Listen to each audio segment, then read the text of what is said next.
Here we have potato cakes. Remember the fish pie from yesterday? We're going to be making potato cakes from leftover mash.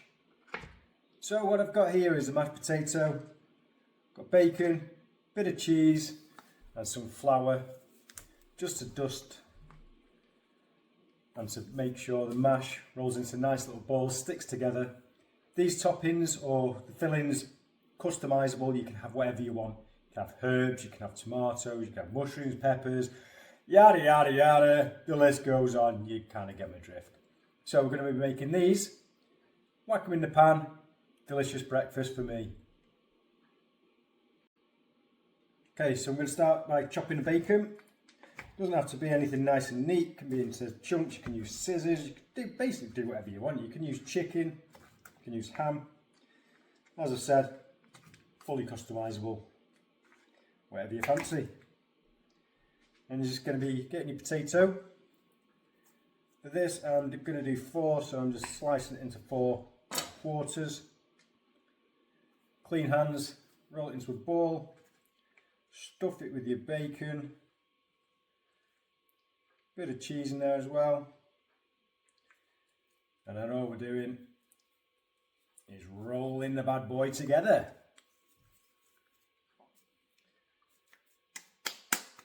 Give that a nice little slap.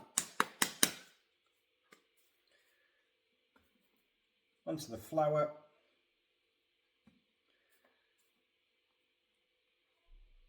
And there is your first potato cake. Doesn't have to look like anything special. It's only going in there. My tummy ain't fussy. And then repeat. As you can see, 4 lovely potato cakes. Now if you are wanting these to post online and you do want them looking perfect, a little bit round instead of this, you see the difference? All you do is just get a cookie cutter. Never been able to say that. And then you just squeeze it together so it fits. Once it's in the cookie cutter, you just squash it down. Same again. Squish it all together. Squash it down. And then you've got more appealing potato cakes. Into the pan. Pan, medium heat. A little bit of oil. I always use rapeseed instead of olive oil because it's not as strong a taste. You can use butter, you can just use regular oil. But I love a bit of rapeseed. Drizzle that. Let that heat up for a couple of minutes. And then into the frying pan go the potato cakes. It'll take about 2 or 3 minutes on each side and they're done.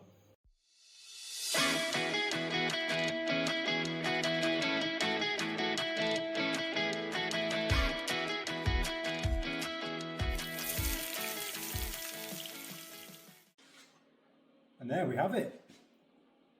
Potato cakes made in minutes. Perfect. They smell incredible. I've only got 2. The other 2 have gone in the fridge. You can freeze them, but I'm going to eat these now. I'm going to eat the others tomorrow. Enjoy. Just a quick edit. The ones that I saved for yesterday, my wife came in, saw me eating them, said they looked banging, scoffed them. So, I'm going to have to make my own breakfast again tomorrow. Maybe overnight oats. Ready for the ending?